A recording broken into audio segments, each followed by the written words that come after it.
You know what the most honest thing I can tell you is? The car hadn't been inside that garage in 3 years. 3 years of paying for a 2-car garage and parking on the driveway because every time I opened that door, I just stood there for about 30 seconds and then slowly pulled it back down. Not because I didn't want to deal with it, because I didn't even know where to start. Every surface had something on it. The floor had become a staging area for things that had no other home. There was a kayak paddle in there. We do not own a kayak. I'm not even sure when that appeared. If your garage is in that same state right now, I want you to hear this clearly. It's not a character flaw. It's just a space that never had a real system. So over time, everything that didn't fit anywhere else migrated there. And once a space gets bad enough, it starts winning. You stop going in there on purpose. You start tolerating it. And tolerating it quietly drains more mental energy than you realize. Because some part of your brain knows that problem is still sitting there unresolved. I tackled it. 1 full weekend. And the car has been parking inside every single day since. I'm going to walk you through exactly how I did it, because the sequence matters more than people think.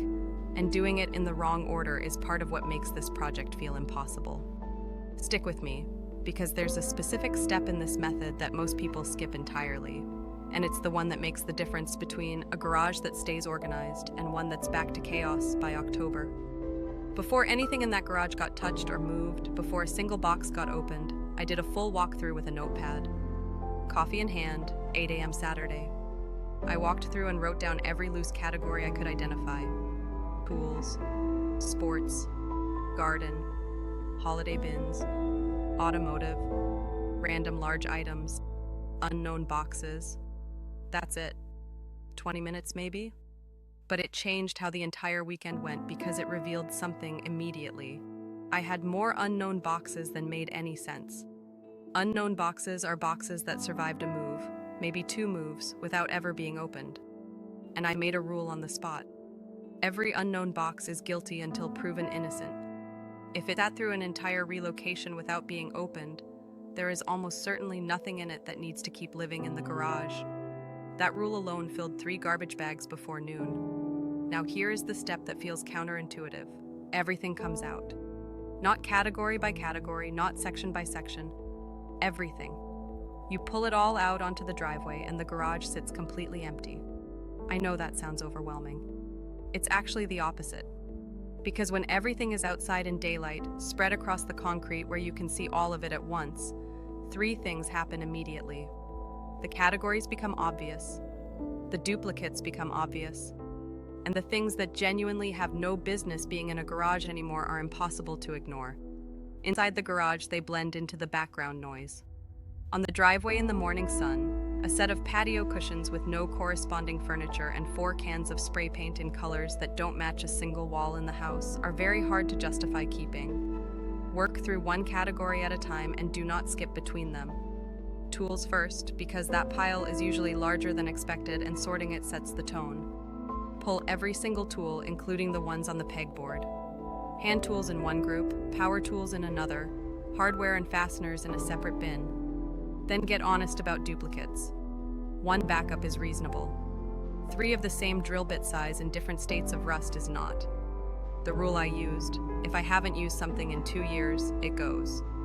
This is where most people stall because the brain goes immediately to, but what if I need this? That thought has taken more garage real estate than anything else in the history of home ownership. 2 years is already generous. If it sat unused for 24 months, the statistical probability that you'll need it next month is low enough to let it go. Sports equipment is a different kind of hard. It's emotionally loaded in a way that tools are not, because sports gear is attached to people, to kids at specific ages, to phases of your life that have come and gone.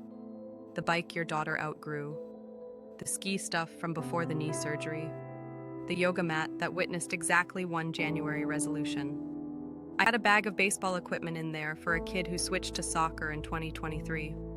That bag had been sitting, untouched, for over 2 years, and every time I saw it, I felt vaguely guilty about it, instead of just making a decision. The approach that finally worked, anything tied to a current activity or something genuinely planned in the near future, stays. Anything else goes. The baseball bag went, the kayak paddle went, and the yoga mat that had, I will admit, never actually been unrolled, that went too. Getting decisive with sports equipment freed up more floor space than any other category in the entire process. By Saturday afternoon, the driveway was full, the garage was empty, and 4 piles were taking shape. Keep, donate, trash, and belongs elsewhere. That last category matters. A garage collects things that got brought out there temporarily and just never made it back inside. A tool that belongs in the kitchen junk drawer. Kids' art supplies. A bag of donations that never made it to the car. Put those in the belongs elsewhere pile and leave them there. Do not mix garage reorganization with house reorganization, or both projects fall apart at the same time. Everything in that pile goes back inside during the Sunday reset. Not before. Monday morning, before I was done, 5 garbage bags and 11 boxes left the property. I want you to sit with that number for a second. 11 boxes of stuff that had been quietly occupying space, costing floor room, contributing to that general sense of the garage being a lost cause. Gone. Sunday is when the real setup happens. Before anything goes back in, the walls get addressed. I put up pegboard on the main tool wall. That took about an hour with drilling and leveling. 2 wall-mounted bike hooks came next, and that one move got the bikes off the floor and opened up a 6-foot stretch of garage that had been functionally inaccessible for years. A freestanding metal shelving unit along the back wall, the kind that requires no drilling and takes maybe 45 minutes to assemble, rounded out the storage. 3 additions. They changed the usable capacity of that space more than any amount of sorting alone ever could have, because the problem was never just what was in there. It was that nothing had a designated place to live. Everything went back in by zone and by use frequency. Tools you reach for every week go on the pegboard at eye level where you can see them and grab them in 5 seconds. Power tools go on the middle shelf of the metal unit. Holiday bins go on the top shelf, accessible but out of daily rotation. Garden supplies in one corner with a hook for the hose. Automotive stuff on its own labeled shelf. The zone system sounds almost too simple to be useful. It's not. The reason organized garages stay organized isn't because the people who own them are tidier. It's because when everything has a specific home, putting something back requires zero decision. You don't think about where it goes. It just goes there. That's the whole secret. And here's the part I didn't fully anticipate going into this: the psychological shift afterward. Walking past that door and actually opening it, seeing cleared floor and organized shelving and things that are there on purpose, something in the house changed that I can't fully articulate. It felt quieter. There's a real body of evidence on what unresolved clutter does to your mental load, and I'll drop a link to an article that covers it in depth over at cozycornerdaily.com because it explains something I felt in my body before I ever read it. A messy, unresolved space doesn't stop stressing you out when you close the door. You just stop consciously noticing it until it's on.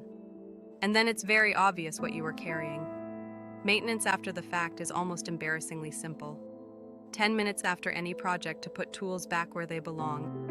A quick sweep before winter to rotate seasonal gear. One pass through the holiday bins in late October to check labeling. That's the whole plan. The zone system carries everything else. One weekend. The right sequence. Clear rules about what stays and what goes. It's not complicated. The reason most garages never get dealt with isn't because the project is too hard. It's because people try to do it in 20-minute guilty increments spread across months instead of just committing to 2 full days and finishing it. The full written guide with every step in detail is over at cozycornerdaily.com. I've also got articles linked there on organizing when you're completely overwhelmed, a 1 room at a time declutter method if the whole house needs attention, and a 5-minute evening reset that keeps everything from sliding back. Links in the description. Go get the garage back.